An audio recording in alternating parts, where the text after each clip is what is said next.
So you never want to disturb animals with a drone, obviously, but you must be extra careful with elephants.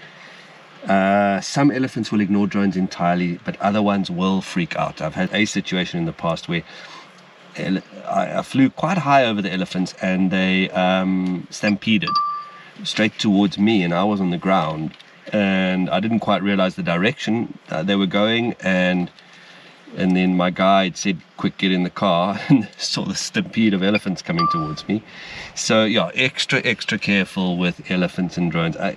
I've been told that it is to do with whether or not they've been stung by bees in the past. I'm not sure if that's true, but the smaller drones do sound a lot like a swarm of bees.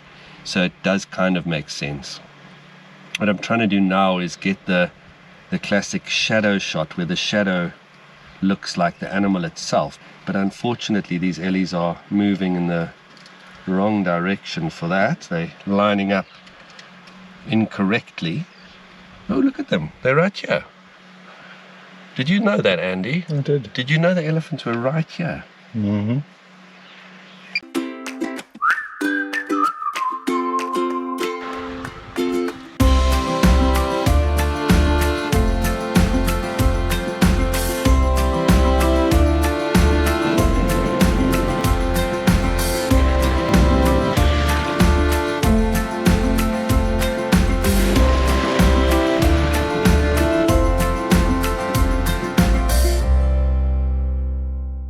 Done my hair today. Oh dear. Oh dearie dear. Home. Hoping EcoFlow sends me a nice big power bank, which will have enough power to run Andy's hairdryer. Then he'll look better. That's really what he's here for. Hi, Candy. Oh, my wife is picking up our new puppy in 2 or 3 hours, and so I'm hoping we'll get some footage or photographs of my little Lolly the Labradoodle. Easy. Okay, it's okay. It's okay.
We're back at camp. My wife and Andy's wife have picked up our new puppy. I'll show you a little video.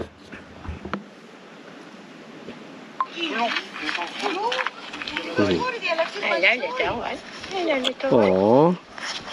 look at that kitty. Look at the cutie. Ours is the black one. Such a cutie.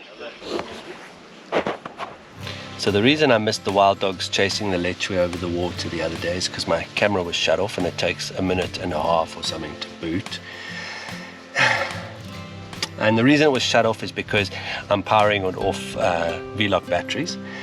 Normally I power it from the auxiliary battery in the vehicle, and then I don't need to worry about running out of power, so I just can leave it on a lot more.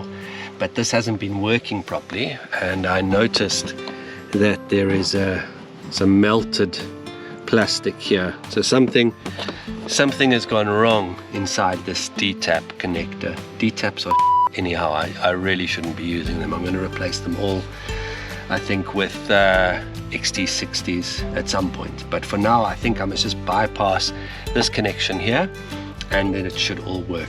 I used to run the camera directly from the secondary lithium battery in the rear of this vehicle, but I found that when that battery started getting flat, the screen on the camera would black out because the voltage would start dropping.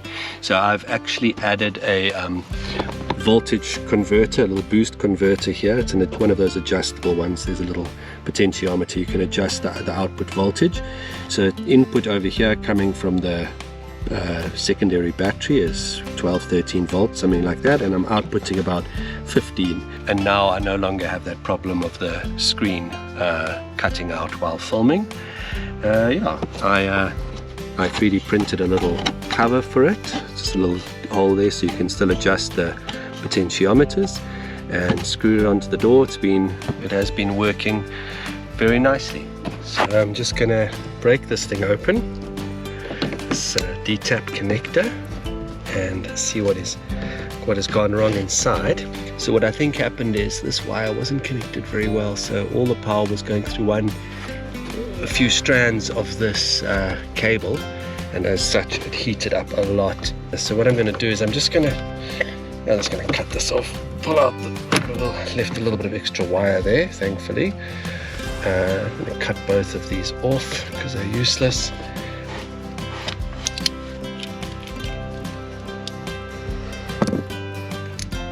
Ooh, interesting.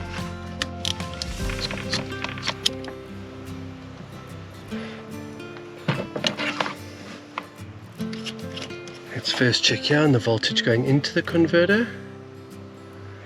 I'm getting 12.65, perfect. And on the output, yeah, 14.96, 15 volts. So we are back in business.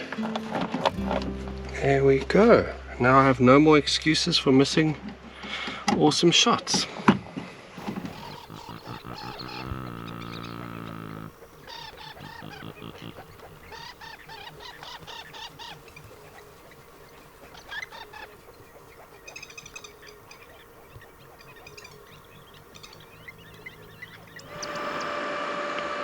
Alright, so we're here with one of the lions. By the time we got to where the four were lying earlier, they had left, and they had all headed back to the kill, which is in deep thick bush. So we didn't even go in there. We were filming the hippos, but then we saw this one come out, and he's just relaxing here. It's unfortunate. There's a beautiful, let me just show you quickly. There's a beautiful area down there. It's like a stream with dead trees coming out of it, and I was hoping to get that in the background with him in the foreground, but it just isn't possible with the elevations. So I'm just filming him in the grass and hoping, got about another 10-15 minutes of light. I'm just hoping he gets up and walks or does something other than lie like that. We'll see. Alright, we got some nice shots of the lion. He did finally get up and move off into the bush. That was about it, but at least he moved. At least he didn't just lie there until it got dark, and then he gave a bit of a roar, but after he moved off, so we weren't able to film him roaring, but we recorded some audio, and I'll play that for you now while Andy makes the mouth movements of a lion roaring. Show me your roar, Andy. Andy's been so otherwise about this YouTube business today. Try to film him having a nap, and he was like, no, that's not cool, Rob. And then I try to film him being scared of elephants, and he's like, turn that thing off, Rob, not cool. Now he won't do lion roaring. Come on, Andy. Give me the camera. Okay, this is what the people read. Okay, I don't mind doing roaring. Okay, do your best roar, buddy. Okay.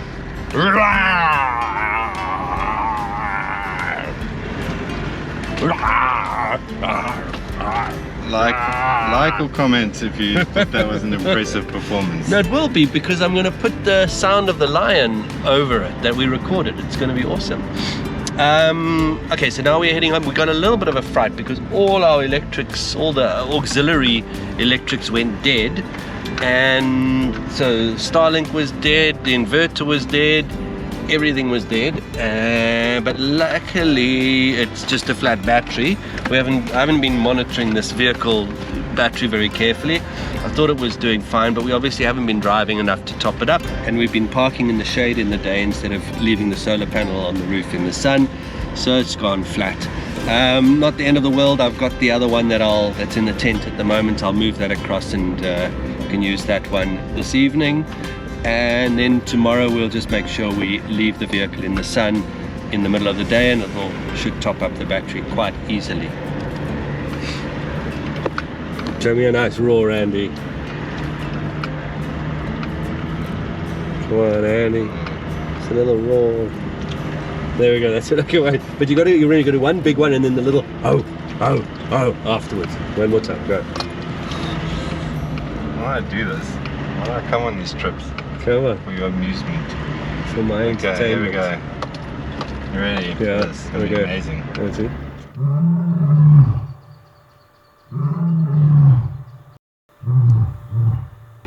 I must confess, the real reason we are out of battery in the vehicle is because I left the internet on most of the day, because my wife and Andy's wife were sending videos and photos of our new puppy, and she's super cute, and I was just waiting for more pictures, and so I left the Starlink going for quite a few hours.